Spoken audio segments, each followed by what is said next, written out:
YouTube? I am your host, Mediocre tutorials and reviews, back in here with one more video. All right, guys, we gotta have this conversation. This was actually a hot topic on the channel, I want to say about 3 or 4 months ago. Did a live stream or two on it. The hoe phase. Usually between 20s and 30s, that phase of gallivanting, okay? Wanted to go in here today, all right? I had this video sent to me on my Instagram, at Mediocre Tutorials and Reviews. Guys, go up there and follow me if you want to send me your ish. And for those that have been sending me their ish, keep on sending. Keep on sending. I appreciate it, okay? Keep on sending. But this one, I think is going to be a good one. Let's see. It's a bunch of ladies talking about the hoe phase and giving their description of whether it's good or it's bad. Without further ado, welcome to the non-judgment zone. That's right. That means if you're in here, you're not judging. So that means all the judgy Judies, you gotta go. Seriously. We're gonna talk about the hoe phase, okay? And if we're gonna talk about the hoe phase, I need this to be a non-judgmental space because I love women and I think that women get enough judgment as it is, and we especially get judged for the decisions we make with our own bodies. Let me just start off right here and just say, yeah, let's make this a non-judgmental zone in the video. I really want to go into this discussion with open ears and open minds. At the same time, okay, everything that I said after the but disregards everything before the but just hear me out just real quick. I hear this from time to time. I hear that, like, you know, let's not judge based off of what women want to do with their bodies. And that, sure, if you want to go on with that supposition, that, sure, go ahead. But then don't judge how I equate what you're doing with your body or what you had done with your body if I'm considering you for a relationship. So then don't judge me back, okay? Because the fact of the matter is you can do whatever you want to do with your body, and the fact of the matter is I can do whatever I want to do with my mind to assess whatever it is that you did with your body if I'm going to consider you in a relationship, okay? But let's move on. So I got a group of women together who are sharing their experience with their hoe phase. First of all, what is a hoe phase? How do you know you're in one? Was it a good experience? Was it a bad experience? And what I'm curious about is a hoe phase something that's born from some unresolved pain and trauma, maybe from childhood? Or is a hoe phase a place where a woman can reclaim her power, her sexuality, and curate sex on her own terms? No, it's the first one. I mean, let's find out together, right? Hold on, let me try to explain it. In my eyes, it's more so the first one. It's either unresolved issues or lack of guidance and leadership. I don't, right? For those that think that it's a reclaiming of something, how are you reclaiming being another notch on a belt? How are you reclaiming putting yourself at risk of pregnancy? How are you, like, I don't understand. But let's just get in. Let's just see what they say. Let's just keep going. Hey, my name is Sunny from Miami, Florida, and I had a good damn time during the hoe phase. Hey guys, it's your girl Naomi, and I'm here discussing the importance of the hoe phase. What's up, you guys? My name is Shay Marie. Is everyone overweight? I'm a hustler, I'm an educator, I'm a model, and I'm here talking about the hoe phase and how hoe is life. Hi everyone, I'm Raquel Savage. I'm a sex coach, sex educator, and sex worker. What's going on, y'all? It's your girl Jody. We about to talk about the hoe phase, y'all. Let's get into it. What's up, y'all? It's your girl Sheila Marie, and today we are talking about the hoe phase. So I have some lovely ladies here that are going to put in some of their ideas and inputs and experience as it relates to the hoe phase. And I think we should just get right into it. So I think it's important to have a definition if we're talking about things. The hoe phase can mean a lot of different things to a lot of different people. Sure. So I'm curious to you guys, what in your definition, what is a hoe phase? Men don't have a hoe phase. So if they just become hoes. They just do what they do and everybody like accepts it. So I feel like being a hoe is just like weighing your options. It's not an actual thing. And like I feel like men use the word hoe as a derogatory term. Yeah. It's what? Weighing your options. You can weigh options without having sex.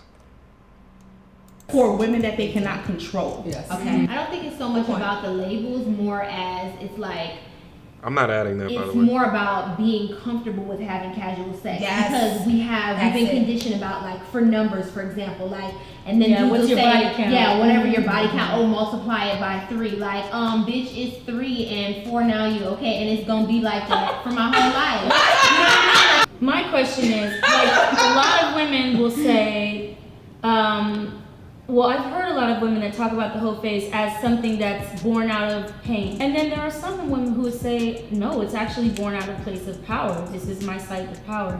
I'm interested on what side of the fence you guys are on. I started doing sex work out of survival. What does that mean? Meaning that I couldn't, like, before my life, I had like no family support. I was on my own, so I had to like figure out how to survive. And I'm originally from Chicago, and I moved there from there because it was violent, and I moved to New York City, and I became a teacher. And so I was a teacher during the day for little kids, and I was doing sex work at night, as well as like performance work, and I'm like a singer and actress and stuff. So it was just like out of literal survival. But Oh I've my always gosh. been a little bit more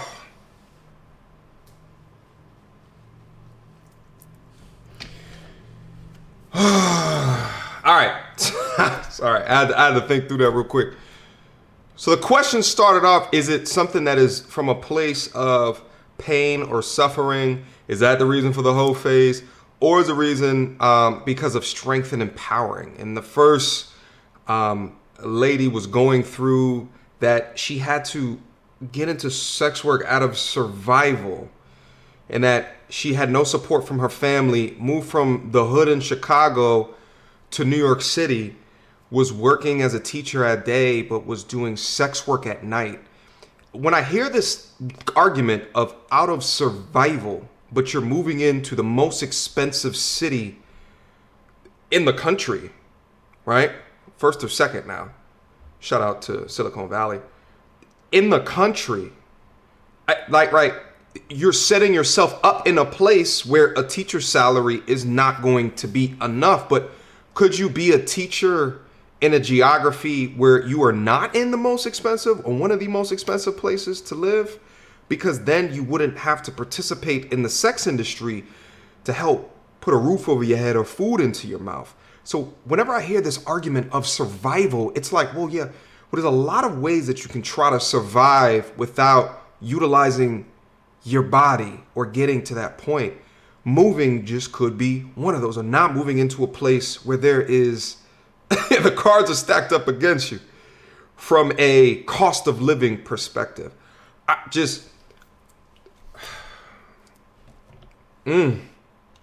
more like on the freer side, because my mom, she's like handicapped, so I like took care of her all my life, and she was very like much like my best friend, and she was just like, I can't get out of this chair to chase you, so I'm going to tell you how to go about sex. So because I had a mom like that, I was a lot more freer with my sexuality than a lot of my other friends that I know and hung around. It comes from pain. And then also I just like as like you get older, you realize all this good girl stuff, all this bad, like it's hogwash. Like none of it makes sense. There's no like clear path to righteousness, fulfilling relationships, great careers. Like it's like you do what you have to do and what you need to do. One takeaway that I want. Hold up. This is why this is so important, dissecting conversations like this, because what can happen in groups like this is what's called groupthink. And it's, someone can say something, and, we're all tribal people as well. So I get why it happens, but someone can say something and everyone is in agreement throughout the entire time that someone is saying something. If from a fundamental perspective, there's a lot of things that they're saying that are disagreeable, right? You understand what I'm saying? And that's what I see happening is, so again, the question, is it pain, or is it something in your childhood, or is it empowering? She didn't point to any type of empowering at all. She pointed to that it was a necessity, is essentially what she was saying, in order to be involved in this industry, doing whatever it is that she's doing. Now, you learned a couple of things in a very brief situation. Number one, she grew up in the hood. She probably grew up in right? And her mother was in a wheelchair and didn't, and because she was in a wheelchair, could only do but so much discipline. Also, the father was not home is what I gather from what, right? So here's the thing. I think when you lack structure, when you lack discipline, when you lack consequences for your actions, or an experienced person teaching you or telling you about their lives and the things that they did right, wrong, or indifferent, good or bad, for better or for worse, and try to impart or impact great information onto your life so you can make better decisions going into the future. Unless you have those very things, then you can turn to the quick buck, the easy money, this feels good right now because right now I'm living in the moment. Right now I'm living for the short-term benefits of the feelings. But you're not thinking about the long-term implications of the actions of whatever you're getting into. And I see this far too often before both men and women, far too often that we focus so much in the right now and we don't think about what are we doing right now to invest into the future. So I think with a combination of all those things, she's actually answering the questions without actually saying it. But the thing is like no one in the room is saying, Mama, you need therapy. You got some things that you have to work on, that you need probably professional help with. No one is getting to that. So she goes in here and she's talking about these things in this particular way. And everyone's just, yeah, go on. Go ahead. Empowering, do whatever it is that you want to do. Meanwhile, on the inside, she's crumbling. And I see this a lot of times, too, when we talk about lack of discipline. That lack of discipline shows up not only from a sexuality perspective, it can show up in a myriad of other ways as well. Another one is how you treat your body. Okay? What it is and how often it is that you're putting things into your mouth. Right? So you often see those things extremely correlated. That's why so many successful people often have their bodies in check as well. It's very correlated, okay? Discipline is one of the lost arts within the human race. And it's because, especially in America, we grew up in this lifestyle of abundance where we can get whatever it is that we want, and then we complain about things that we can't get. But oftentimes we're comparing ourselves to our next of kin and our friend, but don't understand that the world that we are in right now, we are more advantaged than not. Especially in America. Let's move on. Anyone watching this video to have is that you can see here that there's a lot of diverse opinions on this same topic. So I don't want it to be, should you have one? Should you not have one? Do you think a woman is going to miss out if she doesn't? Do you think she's going to? I want you to be able, or maybe I'm speaking just to women. No rings on any of them. I just want you to be able to watch this, get some info, and decide for yourself if it's something that you want for yourself. Mm-hmm. And only you know that. Nobody else, society can't tell you, your partners cannot tell you, your friends cannot tell you what to do with your own body. So, okay, final thing I want to end with is... Yeah, but so here's the thing. I agree. No one can tell you what you can do with your body. However, there's consequences for your actions. There's absolutely consequences, okay? That empty feeling that you're going to end up feeling when you're about 33, 34 years old and you've been gallivanting for all that time. And listen, I'm not just talking to women, I'm talking to my dudes as well. Because, listen, it's emptiness after a long time. Let me tell you guys from my experiences living throughout my life the way that I have, and I've lived a particularly balanced life, right? And been focused enough on my purpose to achieve greatness earlier in my life. But I say that to say that you get to a certain point and it's just like, there's nothing different about the next instance of viscosity. It's all the same. You figured it out. It's like you guys ever play like a role playing game or something like that, and you get to the end. The final boss is defeated. You know what I'm saying? Everything is done. You've conquered everything, and then you kind of just twiddling your thumbs, whittling throughout the levels, like trying to find the extra hidden like that's what it comes out to, and the game's just not as fun. So I say, like, maybe earlier on, experience, but get very strategic depending upon the goals that you have off in life. Because I guarantee you that a dude is going to be able to recognize the respect that you have for yourself and your body, and he's going to equate that into a viability of allowing you into his life. That is a consequence. So you have to be able to hear that. A father would explain that to you. A father will be able to tell you that. You understand what I'm saying? But far too often, we don't talk about the implications of the decisions that you're making. Shit, at the end of the day, you raising a child, you just let that child do whatever it is that they want to do. What type of productive person in society is that child going to be if they don't feel consequences for putting their hand on that hot stove? There's some that's going to be able to learn on their own life experiences, but some people are just smart and intuitive and introspective like that. But there was those that will continue to make those mistakes, right? Unless they get the proper guidance in a controlled fashion or manner. You understand what I'm saying? A little bit more. You know, it's confusing navigating sexuality, navigating figuring out what you like, figuring out what makes you feel good, you know, all that. It's confusing. There might be any women watching this video that are in the midst of what they define as a hoe phase. What's one thing you would say to those women? I'm not putting in those memes. I would say move on journey.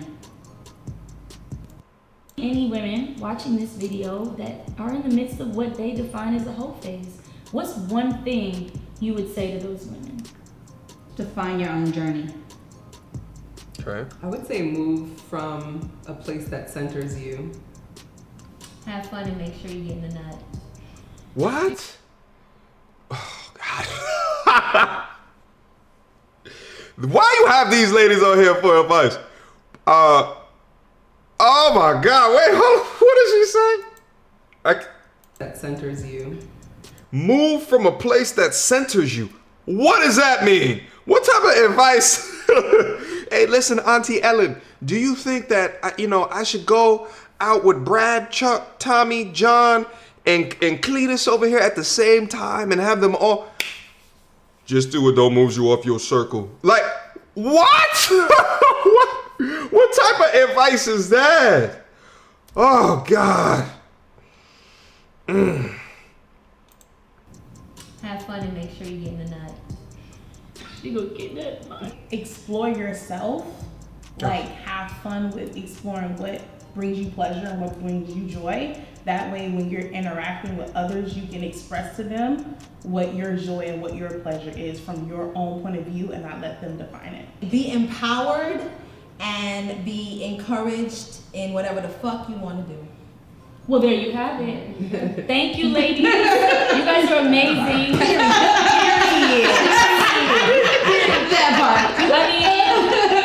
Again, we need. All right, that's probably the end of the video. Do whatever you want to do. Listen, yeah, sure. Do whatever it is that you want to do. Let me leave the video like that right there. Listen, no one can tell me what I'm gonna do in my life. No one can tell you what you're gonna do in your life. You can leverage other people's experiences to create a better you. Because listen, at the end of the day, I know what my goal is.